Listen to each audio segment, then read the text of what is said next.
Hello everyone. So in this session we will be covering about different types of universities. So ये बहुत ही smooth session रहने वाला है जिसमें हम 3 से 4 तरीके की यूनिवर्सिटी के बारे में पढ़ेंगे, जैसे सेंट्रल यूनिवर्सिटी, स्टेट यूनिवर्सिटी, किसे हम प्राइवेट यूनिवर्सिटी कहते हैं, किसे हम डीम टू बी यूनिवर्सिटी कहते हैं, व्हाट आर ओपन यूनिवर्सिटीज। सो ऐसे हम पढ़ने वाले, बहुत सिंपल सा सेशन रहेगा। तो at the end of the session will be able to classify कि किस यूनिवर्सिटी को हम किस में कैसे कैटेगराइज करते हैं, ठीक है। So let's get started. So अब हम बात करते हैं सेंट्रल यूनिवर्सिटीज की।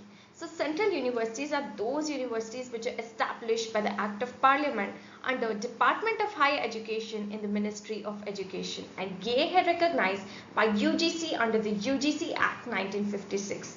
अगर हम देखें कि प्रेसिडेंट का क्या रोल है, so president serves as visitor to these universities. President also nominates members for the university and oversees the legal matter. But they are certain exceptions, जैसे जो विश्व भारती यूनिवर्सिटी है उधर के विजिटर है हमारे प्राइम मिनिस्टर। एंड जो सेंट्रल एग्रीकल्चर यूनिवर्सिटी है, इग्नोयू है, ये यूजीसी के परव्यू में नहीं आती है। एडमिशन प्रोसेस की अगर हम बात करें, जो सिलेबस है, डिग्री का ग्रांट होना, एग्जाम से, ये यूनिवर्सिटी खुद कंडक्ट करती है। जो प्रपोज यूनिवर्सिटी है in future, that is INDU, which is Indian national defence university.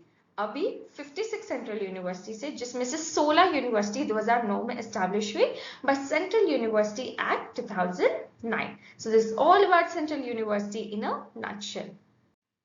अगर हम स्टेट यूनिवर्सिटीज की बात करें, तो state universities are public universities which are established by local legislative assembly act which is listed under UGC Act 1956।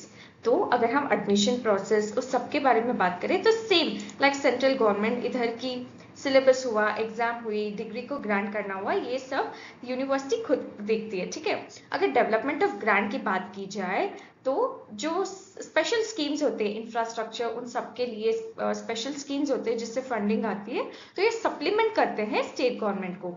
Role of state government की अगर हम बात करें, तो क्योंकि ये स्टेट यूनिवर्सिटी है, तो प्राइमरी रोल स्टेट गवर्नमेंट का बनता है, कोई भी टाइप की फंडिंग अरेंज करना या कोई भी टाइप का एक्टिविटीज में इन्वॉल्व होना। पर अगर कोई गैप हुई, तो सेंट्रल गवर्नमेंट की तरफ से मदद मिलती है। सिग्निफिकेंस ऑफ हायर एजुकेशन के बारे में देखा जाए, तो स्टेट यूनिवर्सिटीज जो है हमारे देश के मेजर पोर्शन है। It's a very significant portion, and student enrolment भी स्टेट यूनिवर्सिटी से बहुत ज्यादा होते हैं। So there are many student enrollments from state university, and they play a significant portion of university of our country. Okay, so this is all about state university in a nutshell. So अब हम पढ़ते हैं private universities के बारे में। जो private universities होती है, इट्स एस्टैब्लिश्ड बाय स्टेट और सेंट्रल एक्ट, ठीक है। Registered society, public trust, company जो है, इनकी स्पॉन्सरिंग बॉडीज होती है, and they can award degree as per section 22 of the UGC act. अगर देखा जाए तो same like state and central university, admission की process, syllabus, exam, granting degree, ये यूनिवर्सिटी खुद कर सकती है। तो ये सबसे इंपॉर्टेंट है जो एमसीक्यू में आ सकता है। फर्स्ट प्राइवेट यूनिवर्सिटी कौन सी थी? Sikkim Manipal university of health, medical and technical science, Gangtok, established in 1995, was a very first private university। ये अफिलिएटेड डिग्री का करिकुलम है। इसका क्या मीनिंग है? फॉर एग्जाम्पल, मैंने एक XYZ कॉलेज में पढ़ा था इन बैंगलोर, पर मेरे को उस XYZ कॉलेज का सर्टिफिकेट नहीं मिला, उसकी डिग्री नहीं मिली। I didn't get the name as I study through the XYZ college, जबकि मुझे मिला the degree from Bangalore University. So this is nothing but affiliated degree या curriculum। मेरे को उसकी उस कॉलेज की डिग्री नहीं मिलती, दो इट्स अ प्राइवेट कॉलेज, मैंने उस XYZ में कॉलेज में पढ़ा है। It will never show as Shruti Manoj studied from XYZ college, it's shown as Bangalore University। So this is how this is the meaning of affiliated degree and curriculum।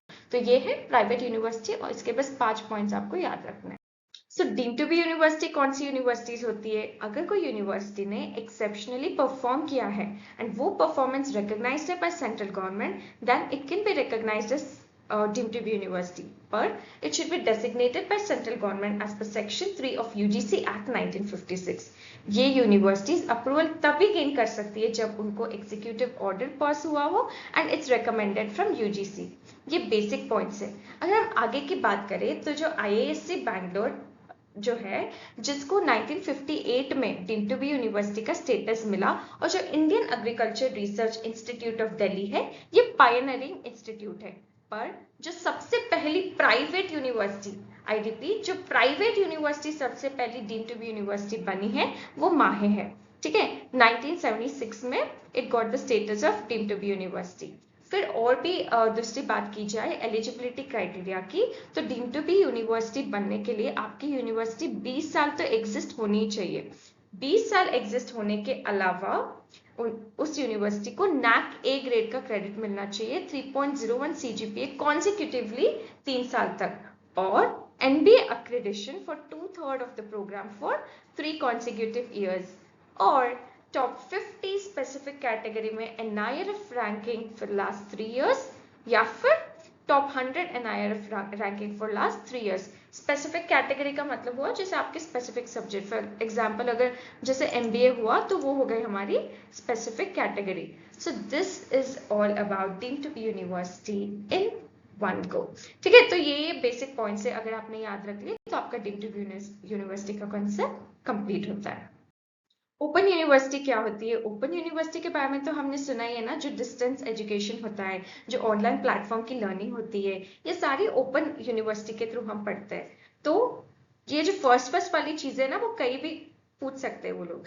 तो first Bhimrao Ambedkar open university जो 1982 में थी, ये सबसे पहली ओपन यूनिवर्सिटी थी। And the other famous open universities IGNOU, इसके बारे में हमने सुना ही होगा, ये एस्टैब्लिश थी 20 सितंबर 1985 में। इसके बारे में हम आगे पढ़ेंगे। जैसे कि इग्नोयू का कॉन्सेप्ट आया, so let's cover it. IGNOU is a central university established in 1985 in Delhi, and ये largest university है globally largest university है। कैसे? because there are 4 million students, active involvement of 4 million students। ये छोटी बात नहीं है, बहुत बड़ा नंबर है, and that is why it's the largest university globally। इधर आप ICT के माध्यम से पढ़ते हो, दैट्स इंफॉर्मेशन कम्युनिकेशन टेक्नोलॉजी के माध्यम से।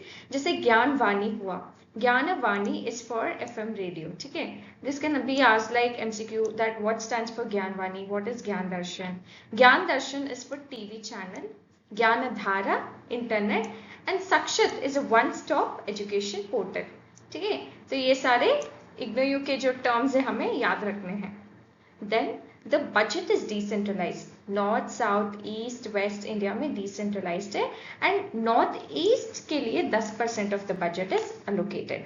इंटरनेशनल कोलैबोरेशन की अगर हम बात करें तो SAARC consortium on open education distance learning, SACODIL, and Global Mega Universities Network, MONET, with initial support from UNESCO. So this is the international collaboration which is being received from IGNOU. So this is all about IGNOU.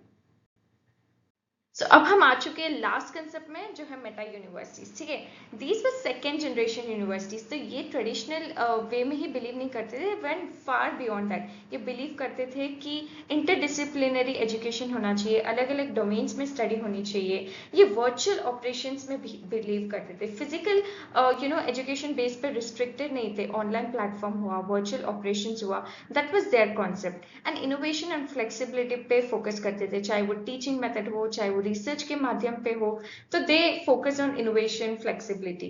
तो ये जो university है, university of Delhi, the University of Delhi and Jamia Millia Islamia, these were the first one to adopt this model in India, starting a joint Master of Mathematics education program in 2015. तो 2015 में इन्होंने start किया। So this was a set example for interdisciplinary studies. So this is all about meta universities. Thank you everyone. So we have come to the end of the session. This was all about the different types of universities. We'll be covering various other concepts in upcoming sessions. So until then, stay tuned and also do not forget to maintain your notes. Thank you all. Have a good day.